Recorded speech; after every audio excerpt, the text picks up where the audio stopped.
to Top Mochaccino Double Shot. Double nikmatnya. Yang kita beri nama program paket ekonomi di tahun 2025 ini yang terdiri dari 8 program akselerasi di 2025, 4 program yang dilanjutkan di 2026, dan 5 program yang terkait dengan andalan pemerintah untuk penyerapan tenaga kerja. Pemberitahuan ke teman-teman, dan kemarin saya janji akan menambahkan dana 200 triliun perbankan. Ini sudah diputuskan dan jalan pasti dengan ini kita kirim ke 5 bank, Mandiri, BRI, BTN, BNI, BSI. Di Mandiri itu kita taruh 55 triliun, BRI 55 triliun, BTN 25 triliun, BNI 55 triliun, BSI 10 triliun. Kami akan selamatkan rakyat. Kami akan membela kepentingan rakyat. Kami pastikan rakyat Indonesia tidak akan menjadi korban Serakanomics.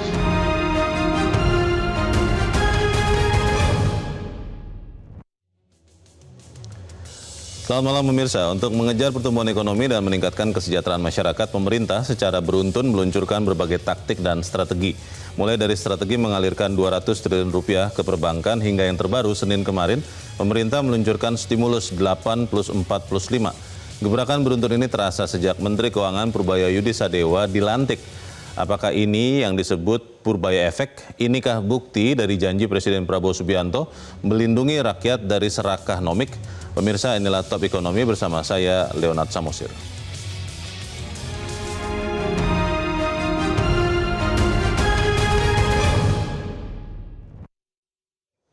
Ya pemirsa, kita awali gebrakan tim ekonomi Kabinet Merah Putih dari konferensi pers Senin kemarin. Menteri Koordinator Perekonomian Erlangga Hartarto didampingi Menteri Keuangan Purbaya Yudi Sadewa mengumumkan stimulus belasan triliun rupiah untuk mendorong konsumsi dan pertumbuhan ekonomi. Nama stimulus ini adalah stimulus 8+4+5. Ya pemirsa, inilah stimulus 8+4+5. Yang pertama, program magang sarjana mendapatkan uang saku setara UMP sekitar 2 hingga 5 juta rupiah selama 6 bulan. Tahap pertama 20.000 orang sarjana. Anggarannya setiap tahun 198 miliar rupiah. Yang kedua adalah perluasan pajak penghasilan atau PPh pasal 21 ditanggung pemerintah atau DTP untuk 552.000 pekerja sektor pariwisata hingga Desember 2025, nilainya 120 miliar rupiah tahun ini dan 480 miliar rupiah tahun depan. Yang ketiga adalah bantuan pangan selama 2 bulan dalam bentuk 10 kg beras untuk 18,3 juta keluarga atau lebih, nilainya 7 triliun rupiah. Yang keempat, diskon 50% iuran jaminan keselamatan kerja atau JKK dan jaminan kematian atau JKM selama 6 bulan bagi 731.000 lebih bagi mitra pengemudi ojek online atau ojol, ojek pangkalan, supir, kurir, dan logistik. Total nilainya 36 miliar rupiah. Yang kelima, program manfaat layanan tambahan atau MLT perumahan BPJS Ketenagakerjaan berupa subsidi bunga kredit tempat tinggal dengan suku bunga maksimum BI rate plus 3%. Disiapkan 150 miliar rupiah untuk 1.050 rumah. Yang keenam, program padat karya tunai atau cash for work di Kementerian Perhubungan dan Kementerian Pekerjaan Umum hingga Desember 2025 untuk lebih dari 609.000 orang senilai 5,3 triliun rupiah. Ketujuh, percepatan pelaksanaan peraturan perizinan dalam PP nomor 28 tahun 2025 nilainya 175 miliar rupiah. Yang kedelapan adalah program untuk perkotaan, yaitu perbaikan pemukiman dan penyediaan platform pemasaran untuk gigs ekonomi khususnya UMKM. Dimulai di DKI Jakarta, dilanjutkan ke provinsi lain. Disiapkan anggaran 2,7 triliun rupiah. Ada 4 stimulus yang akan dilanjutkan hingga tahun depan, yaitu pertama perpanjangan waktu pemanfaatan PPh final bagi UMKM, yang kedua adalah perpanjangan PPh 21 DTP pekerja pariwisata senilai 480 miliar rupiah setahun, yang ketiga adalah insentif PPh pasal 21 DTP untuk pekerja industri padat karya senilai 800 miliar rupiah, dan keempat adalah program diskon iuran JKK dan JKM dengan total jumlah penerima 9,9 juta orang lebih, perkiraan anggarannya 753 miliar. Dan pemirsa, inilah yang Anda tunggu-tunggu terutama bagi Anda yang berburu lowongan kerja. Ada 5 program penyerapan tenaga kerja. Yang pertama, Koperasi Desa Kelurahan Merah Putih akan ada 80.000 koperasi yang siap menyerap 681.000 tenaga kerja dan Desember nanti mencapai 1 juta orang tenaga kerja. Yang kedua adalah Kampung Nelayan Merah Putih, diawali di 100 desa dengan 8.600 orang lebih tenaga kerja dan dalam jangka panjang bertambah di 4.000 titik, ada 200.000 lapangan pekerjaan. Yang ketiga adalah revitalisasi tambak Pantura seluas 20.000 hektar, ditargetkan menyerap 168.000 tenaga kerja. Yang keempat, modernisasi 1.000 kapal nelayan, diperkirakan menyerap 200.000 lapangan kerja baru. Kelima, replanting atau penanaman kembali 870.000 hektar perkebunan rakyat. Kebun berbagai komoditas ini akan membuka 1,6 juta lapangan kerja baru.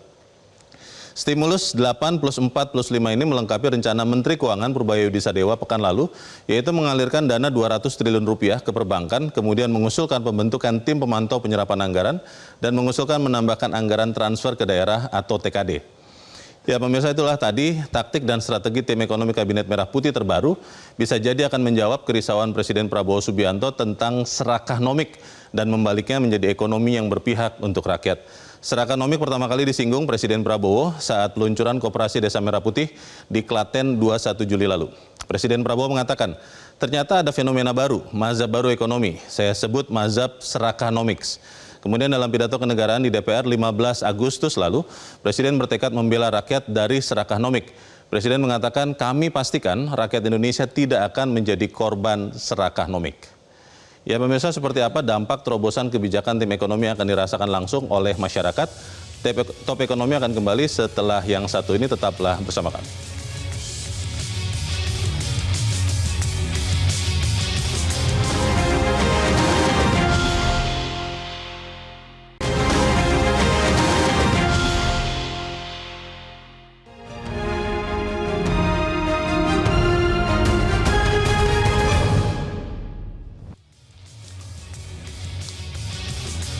Ya pemirsa, bersama saya telah hadir di Studio 1 Metro TV 3 orang narasumber.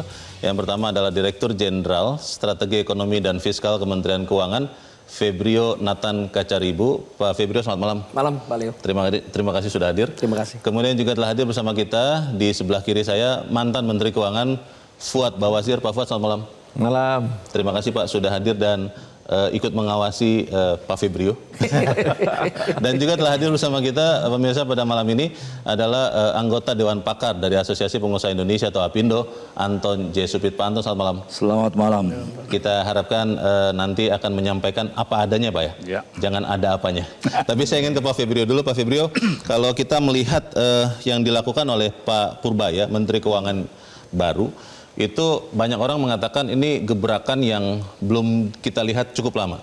Pertanyaannya adalah ketika ada stimulus 8 plus 4 plus 5, itu memang menunggu Menteri Keuangan Purbaya Yudhi Sadewa atau memang bertepatan saja keluar dan berbarengan dengan 200 triliun tadi, salah satu langkah yang dilakukan Menteri Keuangan. Sebenarnya 8 plus 4 plus 5 ini memang sudah dirancang atau seperti apa Pak Febrio? Sudah dirancang. Ini khususnya adalah diprakarsai oleh Pak Menko Erlangga.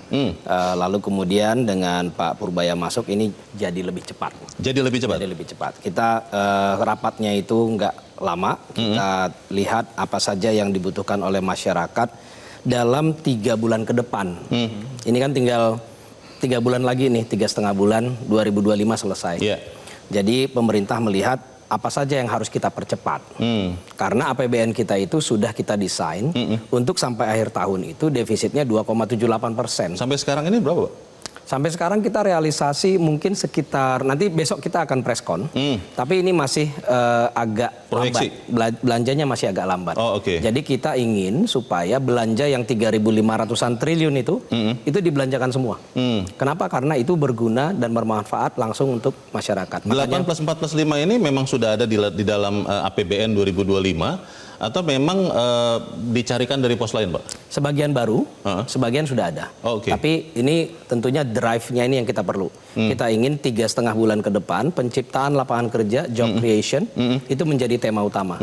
Karena memang banyak program prioritas Pak Prabowo itu adalah sebenarnya menghasilkan job creation. Dan ini kita ingin lihat, terutama kan 7,3 juta orang pengangguran. Itu angka per Pengangguran ya. Angka pengangguran Itu yang mau diberikan pekerjaan begitu. kita berharap menurunkan angka pengangguran itu. Dan APBN 2025 dan nanti juga 2026 itu banyak sekali program-program job creation. 8 plus 4 plus 5 itu akan yang tadi ya, saya sudah bacakan beberapa Pak. Tapi boleh diperjelas lagi, itu untuk 8 plus 4 plus 5 itu akan memberikan pekerjaan berapa banyak itu untuk sampai tahun ini Pak? Nah, kalau kita lihat sekarang yang nganggur 7,3. Oke. Biasanya kalau perekonomian itu normal, setiap tahun kita bisa secara net itu menciptakan 3,5 juta pekerjaan baru. Ini tahunan Indonesia Biasanya, ya selama ini ini paling berjalan? nggak 3 tahun terakhir angkanya begitu. Oke. Jadi kita net menciptakan 3,5. Tapi tahun ini mungkin ada risiko untuk penciptaan itu agak menantang. Nah makanya mengetahui bahwa program prioritas Pak Prabowo itu sebenarnya adalah job creation itu sangat kuat. Sebenarnya kalau kita hitung ini harusnya bisa mendorong tingkat pengangguran itu turun bahkan mungkin bisa di bawah 7 juta. Untuk sampai akhir tahun ini? Sampai akhir tahun ini. Oke. Nah ini makanya kita ingin percepat. Salah satu yang sering kita angkat itu adalah makan bergizi gratis. Itu satu SPPG itu bisa antara 30 sampai 50 tenaga kerja yang terlibat. Jadi ada yang baru, mungkin ada juga yang shifting, gitu ya. Lalu Koperasi Desa Merah Putih, Koperasi Kelurahan Merah Putih ini 80.000, tapi tentunya kita harus lihat dalam 3 bulan ke depan ini berapa koperasi yang bisa akan operasi. Belum 80.000 kan? Belum akan tercapai. Oke. Tapi yang sudah resmi itu 80.000. Nah kita ingin melihat nanti dengan percepatan ini berapa yang akan tercipta. Tetapi mungkin saya ingin highlight satu hal. Jadi dengan program prioritas itu tadi banyak lapangan pekerjaan akan tercipta. Tetapi kita tahu ini lagi masa lulusan nih, lagi masa wisuda. Oke. Ya, kita lihat bahwa ada tambahan angkatan kerja baru maksudnya? Betul. Jadi setiap tahun kita melihat 1,5 juta lulusan perguruan tinggi negeri masuk ke dunia kerja. Nah, ini kita lihat kemarin dari 7,3 itu paling banyak adalah usia 15 sampai 24 tahun. Pengangguran muda. Jadi kalau total pengangguran itu 4,7%, untuk yang usia 15 sampai 24 ini sampai 16% penganggurannya. Jadi kita melihat bahwa usia muda, apalagi usia yang paling produktif, baru lulus perguruan tinggi D1, D2, D3, D4, S1, kita pingin walaupun biasanya 1,5 juta akan terserap, kita ingin lebih cepat lagi, lebih banyak lagi. Makanya kita perkenalkan 20.000 program pelatihan kerja magang. Pemerintah akan menyediakan 3,3 juta rupiah per bulan selama 6 bulan. Per orang? Per orang. Selama 6 bulan? Iya. Mulai kapan Pak? Mulai dari 1 Oktober. Oke. Kita akan kejar supaya peraturannya semua selesai. 1 Oktober ini sudah bisa jalan. Mohon bantuannya Apindo Bapak. Iya. Supaya nanti lapangan pekerjaannya ini yang sudah ada makin banyak. Baik. Karena kita pemerintah siap untuk mensupport sampai 20.000 pelatihan 6 bulan untuk supaya mereka dapat pengalaman kerja kalau mereka memang belum dapat untuk yang lamaran kerjaan yang mereka kejar. Baik, terima kasih Pak Fibdo. Sebelum ke Pak Anton, saya ingin ke Pak Fuad dulu. Pak Fuad, Pak Presiden itu berkali-kali, tadi saya sudah sampaikan juga, mengatakan serakahnomics. Saya baru kali ini terus terang Pak, tahun ini mendengar serakahnomics. Sebenarnya yang mana sih yang dimaksud Pak Presiden yang serakah itu Pak? Apakah misalnya pengusaha-pengusaha sangat besar yang kemudian katakanlah membayar pajaknya kurang tepat begitu, atau yang mana maksudnya Pak? Ya semuanya itu boleh dibilang seperti itu. Serakahnomik itu kan memang udah segini, selama hampir 10 tahun ini praktis tidak signifikan dalam memerangi kemiskinan, pengangguran. Karena itu pertumbuhan juga tidak tumbuh, sama aja dengan kemiskinan dan penganggurannya itu ya. Tax ratio-nya juga kayak begitu juga ya itu. Itu faktornya karena serakahnomik itu. Karena mereka tidak mau ngalah dan maunya mau nambah terus kayaknya gitu kan. Jadi memang mesti harus di ini. Dan itu sudah rezim yang 10 tahun seperti itu ya. Makanya alhamdulillah ini Pak Prabowo ngambil terobosan, ganti juga dah Menteri Keuangannya baru, ya kan, dengan signal baru, semangat baru, gitu kan, ya. Dan memang ada yang mengatakan, wah ini jatuh sahamnya segala macam. Iya. Selamanya memang kalau awal tuh begitu. Orang apa, takut-takut dulu. Dari apa saja semuanya aja begitu. Tapi habis itu kan baik, naiknya lebih tinggi lagi tuh. Rebound Baik lagi. semuanya kan. Sudah di atas Rebound sejak, semuanya kan. reshuffle, Ya oke. seperti itu, gak usah Iya. khawatir. Jadi memang dari mulai serakahnya itu ya semuanya. Ya kalau ini pajak misalnya tuh Iya. tadi bilang. Iya. Pajak ini sekarang yang bikin repot itu saya dengar restitusi. Itu kan luar biasa restitusinya sampai berapa ini nggak tahu tuh. Tanya beliau mungkin ngerti. Pak Febrio. Ya 70 triliun atau apa gitu Oke, kan. oke. Ngeri bener. Loh, ya saya bilang cabutin aja itu. Diliatin aja di petani itu gampang. iya. Misalnya apa? Iya. Misalnya saya kasih contoh aja satu nih ya. Oke. Batu bara. Oh sekarang batu bara itu menjadi barang kena pajak. Oke. Itu kan di undang-undang apa namanya Cipta Kerja atau apa diselipin, cep, masuk. Tadinya tidak? Nggak ada itu tadi. Zaman Pak Fuad itu? Nggak ada, zaman saudara saya sampai lama juga nggak ada itu. Oke. Masuk.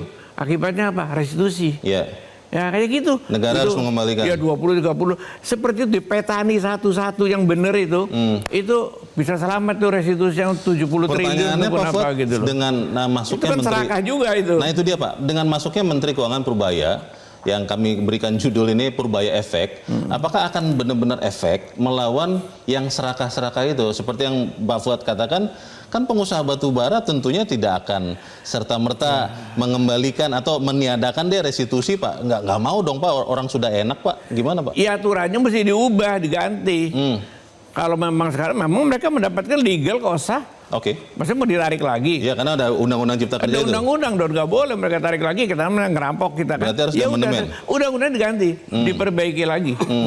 Memang terus terang aja ya, saya mohon maaf aja kepada siapa aja yang tersinggung. Iya. Kalau yang namanya penguasanya itu adalah pemain, udahlah. mesti Pemain ini bikin- maksudnya apa Pak? Pengusaha? Ya pengusaha pasti dia berusaha bikin aturan yang nguntungin dirinya. Mungkin udah salah, mestinya kan ini kayak BLBI dulu ya. Oke, oke. BLBI bukan pemain padahal ya. Baik. BLBI itu dulu banyak masalah. Tapi setiap kali mau ditindak, udah tau ngelanggar undang-undangnya sendiri, kriminal ini semuanya Iya, gitu iya, kan. Aduh nanti kepercayaan masyarakat moneter Oke. nggak percaya, jadi dilindungi. Seberapa- Nah sekarang juga begitu, Iya, ada kesalahan putihan, ada kesalahan pemutihan, Oke. itu rampok gitu. Seberapa yakin Pak Fuad bahwa Purbaya Efek ini bisa meminimalkan lah, saya sih yakin menghilangkan sama sekali juga susah, meminimalkan serakah nomiks itu Pak? Saya yakin dia akan berusaha. Ya kan si baru ya waktu akan membuktikan ya. Dan saya kira Oke.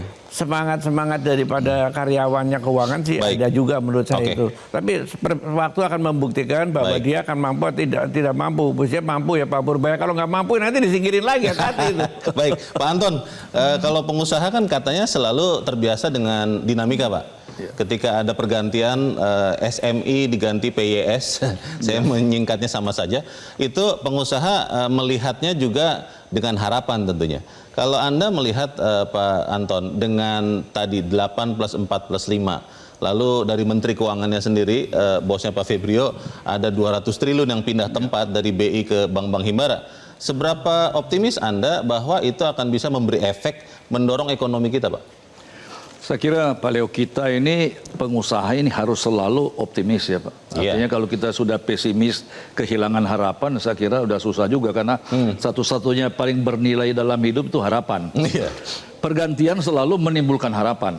Nah tentunya seperti Pak Fuad katakan tadi, ya kita melihat berikan waktu lah. Iya. Tapi pertama tentunya kami sebagai pengusaha mengucapkan terima kasih kepada pemerintah yang sudah menaruh perhatian paling tidak dengan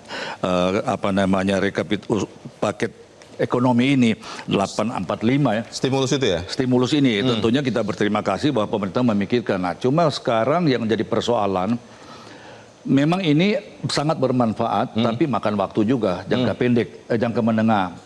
Yang kita butuhkan sekarang ini Pak Leo, yang tadi disinggung Pak Febri, masalah pengangguran. Oke. Nah, ini memang debatable. Angka 7-8 juta itu kan pengangguran terbuka.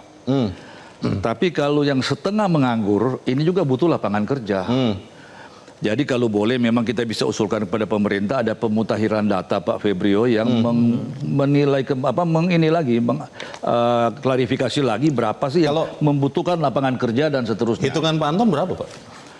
Kalau kita Atau bicara hitungan Apindo ya? begini, kalau kita bicara saja dokumen pemerintah Baik. pada waktu menyusun undang-undang Cipta Kerja Oke. dengan sistem Omnibus Law. Iya.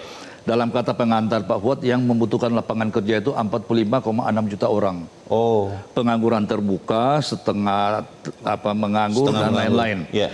Jangan lupa newcomers itu hampir 3 juta Pak Leo. setiap tahun. Setiap tahun. Baru pendidikan tinggi saja kan 1, sekian. 1,5. Oke. Nah, Oke. ini yang harus membutuhkan pekerjaan. Jadi ini memang sangat baik. Tentunya kita ucapkan terima kasih. Tetapi yang dibutuhkan sekarang, kalau kita lihat ini, apalagi kalau dikaitkan dengan paket yang 200 triliun itu, itu kan supply side. Yang kita butuh sekarang Pak Febri adalah demand side karena untuk meningkatkan daya beli. Oleh karena itu kalau kita bisa usul bahwa mengingat pengangguran dan newcomers yang banyak, yang barangkali bisa dipikirkan oleh pemerintah melalui Pak Febrio kita usulkan adalah paket-paket yang padat karya yang zaman Pak Harto dulu, Pak Fuad itu kan bikin irigasi dan semacam itulah. Saya dengar pemerintah Singapura selalu ada budget. Oke. Yang dia siap apabila terjadi krisis itu dikeluarkan itu untuk pekerjaan yang memberi lapangan kerja karena biaya bansos sih baik, tetapi kalau orang hanya menerima bansos ini kan harga diri juga rasanya Dignity-nya jadi hilang. lebih ya? baik dia bekerja keluar keringat walaupun dapatnya sedikit tapi saya bekerja. Nah ini padat karya, apalagi kalau kita perbaiki katakanlah irigasi di pertanian kan banyak yang rusak, Baik. banyak yang tidak nyambung. Jadi kita mengharapkan agar supaya ada paket berikut Pak Febrio yang betul-betul memang langsung berikan karena ini memang bagus tapi perlu waktu dan jangan lupa ini kan perlu infrastruktur juga seperti magang. Dia kan perlu persiapan supaya betul-betul setelah dia selesai 6 bulan ya ada dia paling Nilai tidak tambah. kompetensi yang minimal yang harus dia punya Bisa membuat dia bisa didapatkan bekerja, di dalam 6 bulan itu. Nah, tentunya kan perlu yang pabrik mempersiapkan kurikulum, pengajar tempat kerja dan lain-lain. Tapi yang paling penting sekarang ini bagaimana pemerintah memberikan sesuatu katakanlah jawaban yang pasti dibutuhkan oleh banyak orang pekerja saat ini. Oke. Karena saya ingat Pak Fuad, Pak Kosmas dulu ingat waktu beliau Menaker, dia bilang kita tahu apa yang terbaik, tapi yang kita berikan yang terbaik saat ini, Pak.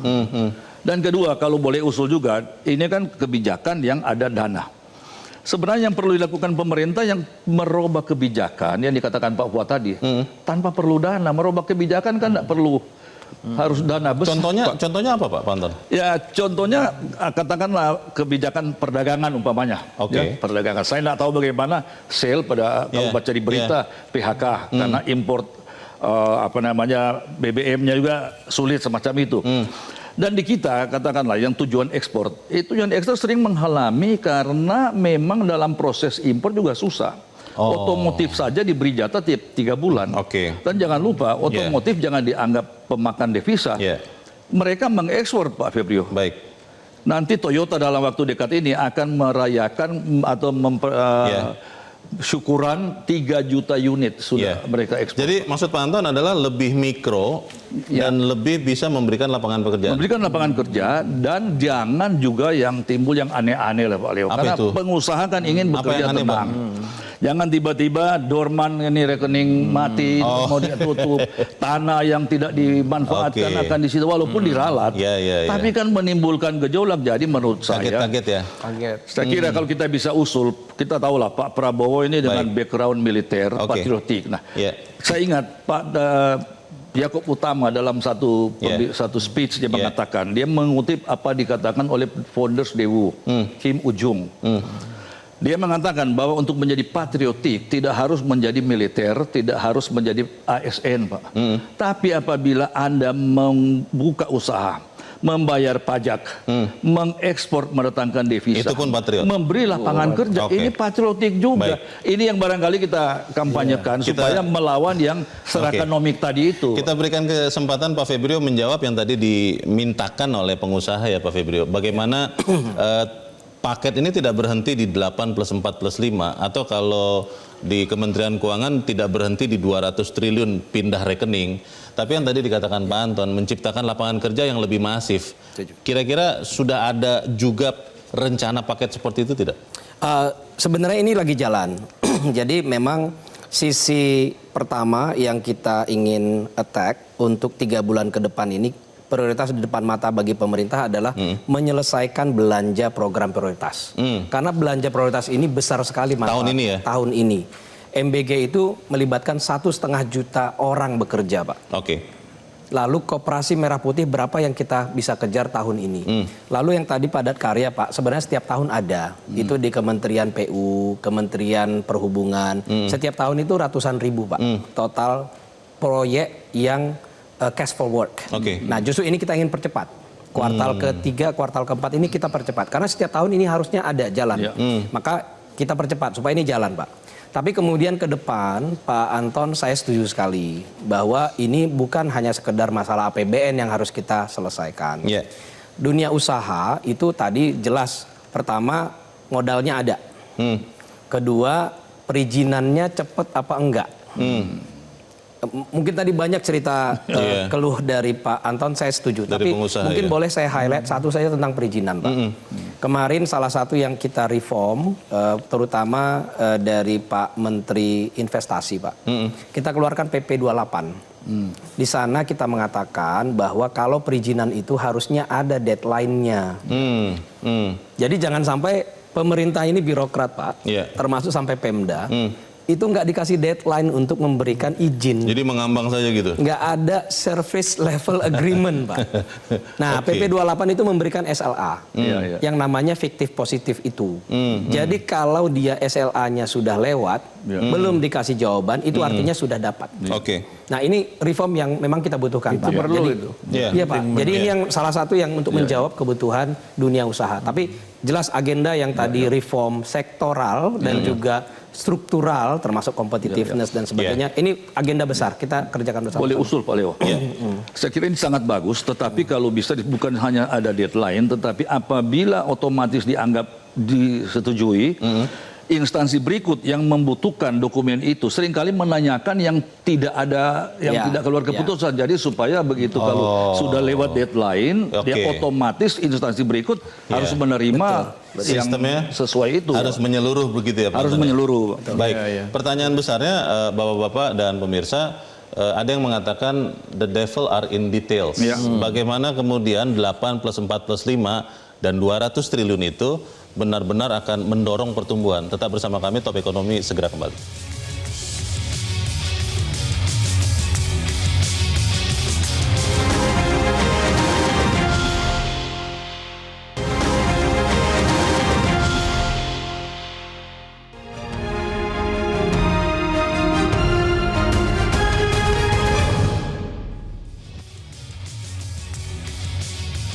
Terima kasih Anda masih bersama kami di Top Ekonomi dan kita masih membicarakan Purbaya Efek versus Rakanomics. Pak Febrio, tadi sebelum masuk ke studio ini ada rekan saya yang bertanya, Bang, bagaimana caranya supaya bisa dapat 200 triliun? Katanya begitu. Saya tanya, emang punya usaha? Enggak sih, katanya. Nah, pertanyaannya adalah ketika 200 triliun itu kan sudah dibagi-bagi ya ke berapa? 5 bank himbara. Bagaimana memastikan bahwa 200 triliun itu akan benar-benar sampai ke Pak Anton dan teman-teman pengusaha, dan apakah kemudian bank itu benar-benar bisa dipastikan? Karena ada yang mengatakan begini Pak Febrio, kalau 200 triliun sudah masuk ke kasnya bank, kan sudah tidak ada identitasnya lagi. Bisa saja bank bilang, saya beli SBI, saya beli SBN, bukan pakai 200 triliun itu kok. Bagaimana Pak? Kita kalau mengerti aliran uang sih nggak harus begitu cara mengertinya. Oke. Pertama, ini adalah saya ingin tegaskan ya, ini adalah cash management bagi pemerintah. Jadi pemerintah itu punya cash, ada cash inflow, ada cash outflow setiap bulannya, setiap minggunya. Oke. Jadi per hari ini itu memang sekitar lebih dari 400 triliun ada cash kita. Yang di Bank Indonesia? Sebagian besar di Bank Indonesia. Ada juga di bank lain. Tapi ada kecil, nggak banyak. Nah, jadi sekarang kita punya cash yang di Bank Indonesia ini, ada bunganya Pak Leo. Dapat bunga? Dapat bunga. Sekitar 4%. Pemerintah dapat bunga? Iya. 4% dari Bank Indonesia? Betul. Tapi kan itu relatif rendah. Dibandingkan kalau kita isu utang, itu bunga 10 tahun 6,5%. Tapi kita mau butuh cash ini karena kita tahu bahwa setiap bulan itu sekitar 70 sampai 100 triliun operasional pemerintah. Jadi total ya? Iya. Jadi kita butuh operasional ini aman. 1 bulan, 2 bulan, aman lah. Tapi apakah kita butuh 3 bulan? Apakah kita butuh 4 bulan? Mungkin enggak. Oke. Jadi kita bilang 200 taruh sana aja. Lalu bunganya sama nggak? Kita samain aja. 4% juga? 4% di BI, kita pindahin 4% ke perbankan. Pemerintah nggak rugi. Tapi ini jadi tambahan likuiditas di perbankan. Perbankan mau menyalurkan kemana, kita harapkan ke sektor real. Oke. Dengan demikian kita bilang, jangan beliin SBN ya. Karena kalau beli SBN ya kita rugi, Pak. Pemerintah rugi? Iya dong. Tapi memastikan bahwa bank tidak melakukan itu. Kan ketika dapat SBN dapat berapa? 6%? 6,5. 6,5. Sekarang 6,3.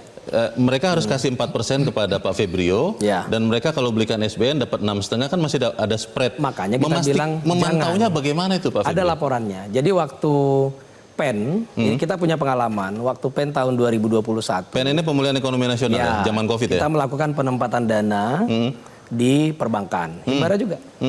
Saya lupa 71 triliun kalau nggak salah atau berapa triliun ya.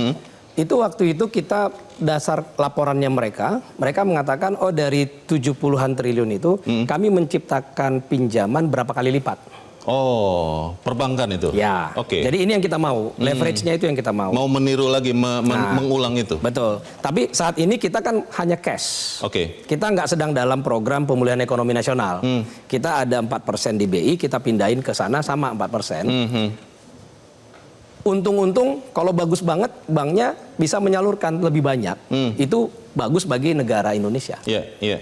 Negara nggak dirugikan, kita punya 4%, punya 4%. Nah, tetapi ketika kita taruh di sana, itu tetap bagian dari cash pemerintah. Oh. Kenapa? Karena kita desainnya sebagai deposit on call. Oke. Bukan berarti kalau kita pindahkan ke sana, berarti dia cash-nya pemerintah berkurang. Langsung hilang tidak ya? Enggak. Karena on call kita, itu maksudnya suatu waktu bisa diambil pemerintah? Betul. Tanpa penalti. Tanpa penalti? Nah, tapi kita bilang bahwa kita taruh 6 bulan dulu, nanti bisa diperpanjang. Nah, tetapi on call. Tapi lalu banknya akan bilang, ya kami juga pingin supaya kami bisa prediksi dong, supaya kami bisa create kredit. Betul, kita akan siapkan mekanisme supaya kita tidak secepat-cepatnya, kapanpun langsung ngambil gitu. Kita juga punya prediksi, makanya tadi sisa 200-an triliun, itu operasional 2 bulan. Jadi most likely kita nggak akan terlalu risiko untuk eksekusi on call. Pak Febrio, ada yang mengatakan begini, sampai bulan Juni 2025 di sistem perbankan nasional ada undisbursed loan sekitar 2.300-an triliun, mungkin sekarang sudah lebih besar lagi. Itu kredit yang sudah disetujui tapi tidak diambil, tidak dicairkan oleh peminjam. Betul. Pertanyaannya 200 triliun yang dipindahkan dari rekening di Bank Indonesia ke perbankan nasional, bagaimana bisa mendorong percepatan pertumbuhan, Pak? Karena 2.300 saja nggak dicairin tuh Pak Febrio, bagaimana Pak? Tiap saat ada undisbursed loan. Bukan tiba-tiba bulan ini tiba-tiba ada undisbursed loan. Setiap kapan pun ada undisbursed loan. Itu kan tergantung kecepatan dari eksekusi si peminjam. Dia bangun proyeknya dan sebagainya gitu ya. Nah, jadi itu tidak akan menafikan tambahan likuiditas ini. Tambahan likuiditas ini tetap tambahan likuiditas, apalagi bunganya hanya 4%. Jadi kan semua likuiditas yang ada di bank itu ada harganya beda-beda. Betul. Ini termasuk yang paling murah. Ini dana termasuk yang dana murah ya? Iya dong. Oke. Dan samping itu juga kita bilang, oh ada program Koperasi Desa Merah Putih, Koperasi Kelurahan Merah Putih. Uangnya sekarang udah ada 200 triliun di bank. Bang, ayo langsung eksekusi. Kenapa? Karena kalau dia eksekusi untuk program Koperasi Desa Kelurahan Merah Putih, bunganya 2%. Oh, oke. Jadi bukan 4%. Nah, kita kasih insentif lagi. Karena memang kita ingin dorong. Jadi bank dapat spreadnya di situ ya? Ya. Itu betul tidak Pak? Yang Koperasi Desa Merah Putih itu sekitar 48 triliun untuk sampai tahun ini. Ada 16.000 yang masing-masing akan dikasih kredit termasuk dari 200T ini masing-masing koperasi 3M. Itu betul apa? Itu kan proposal base. Jadi kita akan lihat koperasinya yang siap berapa. Dan proposalnya akan dimasuk. Yang sekarang ini sedang dilakukan oleh BRI dan teman-teman. Itu adalah melatih koperasinya membuat proposal yang bagus. Supaya mereka tahu bisnis modelnya akan mereka bangun seperti apa. Jadi tetap prudent ya perbankan negara ini mengucurkan kredit karena banyak yang khawatir kalau di dalam tanda petik ditekan oleh pemerintah untuk mengucurkan kredit, nanti NPL meningkat, katanya begitu Pak Febrio? Pertama enggak, jelas ini adalah proposal base. Jadi kredit analisis tetap jalan. Tapi di sisi lain, kenapa bagi perbankan ini untuk Koperasi Desa Merah Putih ini sangat-sangat aman? Karena kita siapkan intercept. Jadi kalau dia misalnya pinjam katakanlah 1 miliar, lalu ada cicilan sampai 6 tahun, kalau dia gagal bayar berapa bulan, itu ada intercept untuk dana desa yang siap untuk dipakai. Ini udah peraturannya udah ada. Oh, dana desa yang diambilkan untuk dicadangkan untuk ini. Untuk menutup kegagalan bayar ini. Kalau gagal bayar. Dia gagal bayar. Makanya tadi dari ujungnya proposal base. Oke. Jadi ini sudah kredit analisis yang benar. Tidak mandatori berarti bank-bank himbara harus memberikan kreditnya untuk Koperasi Merah Putih ini. Proposal base. Proposal base. Iya, jadi dia akan diminta proposal yang bagus, kredit analisis, lalu kemudian bisnis modelnya bagus, dibiayain. Perbankan saat ini sebenarnya dengan Koperasi Merah Putih itu zero risk. Kenapa? Karena ada intercept dari dana desa kalau. Padahal tadi kita udah bilang untuk menyalurkan pun pemerintah minta tolong proposal base yang baik. Baik. Ini soal keamanan ya Pak Febrio. Ini bentar ya Bapak. Banyak sekali yang bertanya soal ini saya ingin menyalurkan. Kalau soal efeknya kepada pertumbuhan Pak, kan sudah disebutkan bahwa untuk tumbuh 6% itu butuh investasi 7.000 triliun. Ini 200 triliun Pak. Bagaimana itu bisa membuat katakanlah tahun depan itu 5,3% seperti yang sudah diedit oleh pemerintah? Tiap tahun, tahun 2025 itu estimasi kita untuk investasi itu yang PMTB ya, itu sekitar 7.000 triliun, 6.900 triliun. Mayoritas itu adalah swasta. Untuk APBN itu sekitar 5% dari itu. Untuk BUMN itu rata-rata juga sekitar 5-6% dari itu. Selama ini. Datanya selama ini begitu. Nah, tahun 2026 kita menargetkan pertumbuhan investasi yang lebih tinggi. Itu totalnya sekitar 7.250 kalau nggak salah. Untuk tahun depan ya? Ya. Nah, nanti di situ terutama kita ingin dorong Danantara. Danantara kita minta untuk sumbangsihnya lebih besar daripada biasanya kalau BUMN. Ini kan kita lihat efek dari konsolidasi, efisiensi dan sebagainya yang terjadi di benchmarking di Danantara. Kita harapkan akan memberikan efisiensi lebih kuat untuk capex lebih tinggi. Nah ini kita harapkan dukungan dari Danantara itu sekitar kalau nggak salah berapa ya? Saya lupa angkanya, tapi ini akan lebih tinggi daripada biasanya. Daripada tahun ini? Daripada tahun 2025. Nah, hingga kan uang di sana udah banyak nih di Danantara. Yang 80 triliun dividen yang harus masuk APBN kita pindahin ke sana tuh. Nah, lalu nanti dia juga akan dapat banyak pembiayaan. Ini sudah banyak mendapatkan tawaran pembiayaan ke depan. Tapi sekarang dia butuh eksekusi proyek-proyek yang menghasilkan.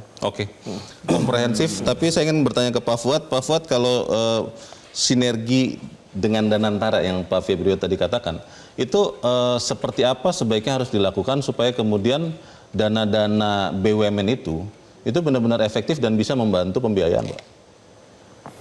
Ya, dana-dana yang BUMN ini memang harus ditingkatkan. Kita udah menyadari semuanya ya.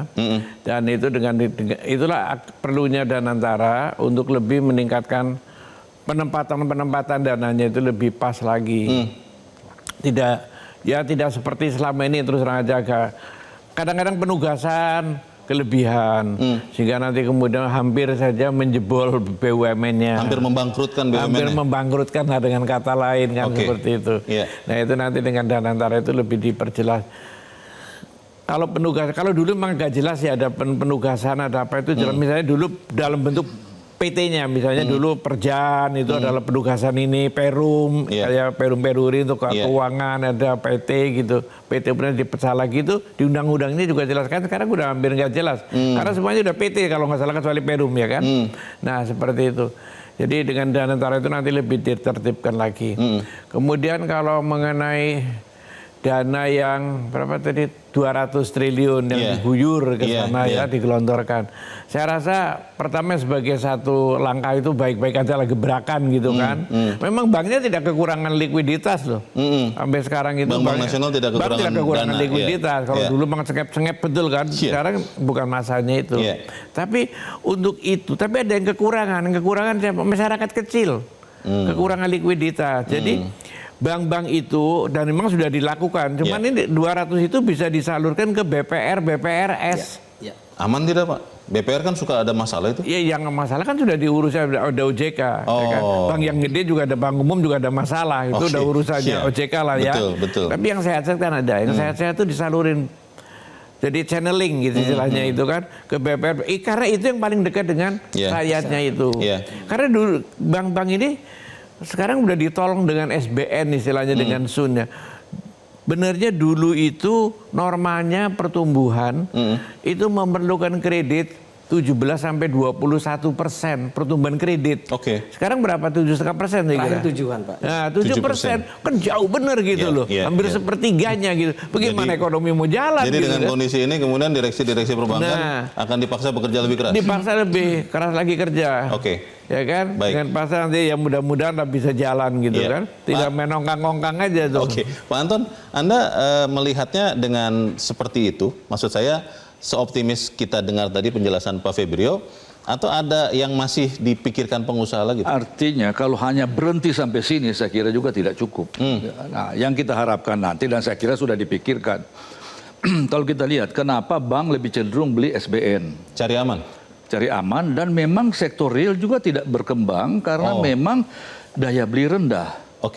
Jadi daripada risiko, akhirnya kan lari ke situ. Kalau tidak salah sampai 7.000 triliun ya.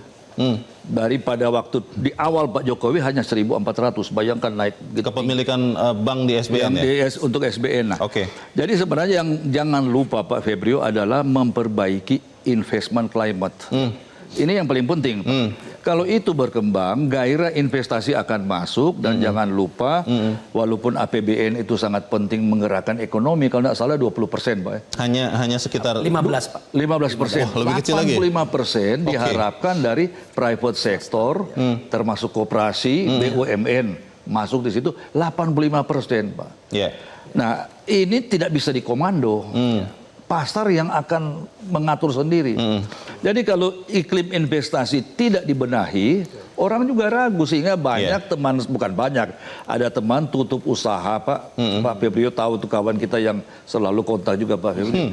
Mendingan dia beli SBN Pak Fuad. Lebih menguntungkan, lebih aman. Urusan internal. Tidurnya 6% pasti. 6% pasti Pak. Nah ini yang harus dijaga, dan juga tentunya jangan sampai masyarakat kita kecenderungan ke judi online dan pinjaman online-nya akhirnya jadi lapangan kerja diciptakan. Oleh karena itu satu hal yang kita harapkan, bagai itu yang termasuk dengan yang saya maksudkan tadi, kebijakan itu yang tidak memerlukan dana, yaitu perbaikan iklim investasi. Kemudahan perizinan dan betul-betul mudah. Pertanyaan besarnya adalah apakah perbaikan iklim investasi itu, pemirsa, bisa diselesaikan hanya dengan Purbaya efek?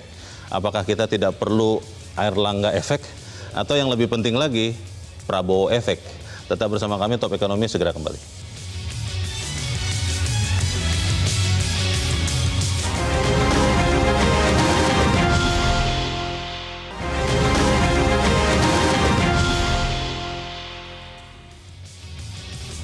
Terima kasih Anda masih bersama kami pemirsa, dan kita ada di bagian akhir diskusi kita malam ini. Pak Fuad, apa Pak yang kemudian harus juga dilakukan oleh semua komponen pemerintah ya, karena seorang Purbaya saja efeknya mungkin hanya akan beberapa saat saja. Apa Pak yang harus dilakukan Pak Fuad? Ya tentunya oleh semua pihak lah, semua unsur dari pemerintah khususnya ya. Tapi saya juga perlu mengingatkan waktu yang singkat ini, dulu itu kalau pemerintah naruh uang di BI itu kan bunganya 0. Dulu 0%? 0%, sekian. Selama Orde Baru itu juga 0%. Bahkan setelah pemerintahan Orde Baru, beberapa saat kemudian begitu. Tapi BI-nya itu, karena masih sistem Dewan Moneter, masih bagian dari pemerintah ya. BI-nya itu adalah mendapatkan banyak penugasan oleh pemerintah. Seperti memberikan kredit ini, segala macam. Nah, sekarang kan sudah tidak lagi, ya kan. Nah, jadi harus dikepikul kerjanya sekarang oleh pemerintah sendiri. Makanya saya kira boleh lah ini yang lakukan oleh Purbaya, boleh ini.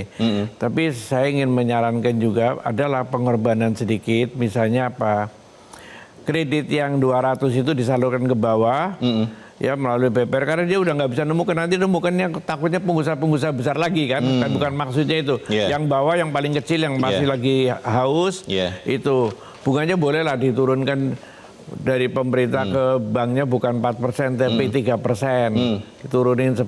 Nanti dari sini bisa lebih murah lagi, disalurkan ke rakyat kecil. Saya kira itu lebih membantu menggerakkan ekonomi. Oke, terima kasih Pak Fuad. Pak Anton, apa Pak yang ingin disampaikan Pak? Saya kira agar supaya Purbaya efek ini mempunyai hasil yang maksimal, jadi jangan hanya sebagai soda water. Begitu buka muncrat setelah itu kan habis. Nah, adalah diikuti dengan yang tadi itu peningkatan iklim investasi. Saya kira Pak Fuad masih ingat pada saat di ujung Pak Harto, Pak Tungki Aribowo mendapat penugasan dari Pak Harto membuat tim deregulasi. Anggotanya Pak Sudrajat Jiwandono sebagai Gubernur Bank Sentral, Pak Mari Muhammad. Itu sangat efektif. Namanya tim deregulasi. Pelaku usaha membawa masalah. Jadi ini menjadi the bottlenecking. Diolah oleh tim Pak Tungki di perindustrian, lantas setiap bulan kita rapat dan mengundang menteri terkait dan langsung diputuskan saat itu. Oh, efektif ya? Efektif sekali. Jadi kita berharap beginilah, kalau saya boleh usul. Iya Pak. Mudah-mudahan ini bisa didengar oleh pemerintah. Pak Presiden menugaskan kalau kita lebih cenderung daripada kita masing-masing mencari akses menyelesaikan masalah kita, barangkali Menko Perekonomian ini yang perlu diberdayakan, tetapi diberi power. Jadi jangan sampai Menko panggil menterinya nggak datang, semacam itu kan kita tahu sendirilah. Beda dengan dulu Pak Tungki ajak, nah ada menteri yang tidak datang.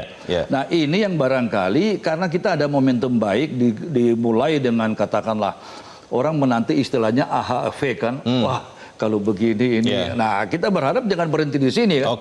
Nah oleh karena itu kalau ada tim yang menangani, kalau ada masalah AMDAL kita datang ke situ. Masalah apa saja, lebih dan ini menjadi institusi. Pak. Itu yang saya kira yang akan memberikan hasil maksimal. Baik, terima kasih Pak Anton.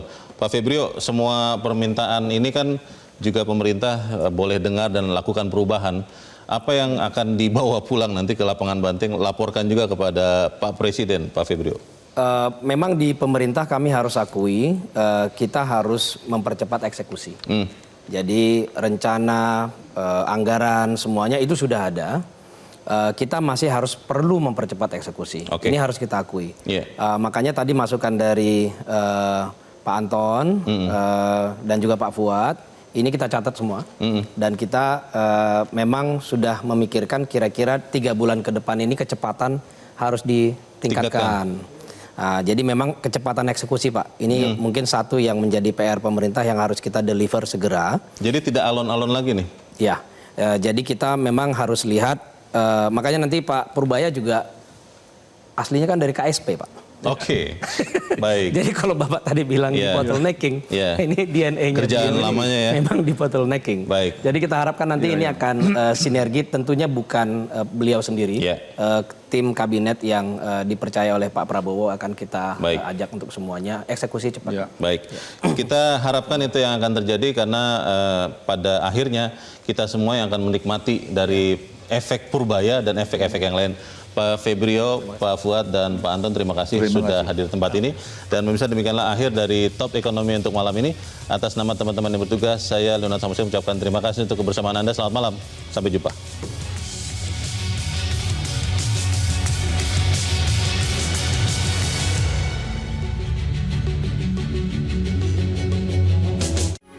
Metro TV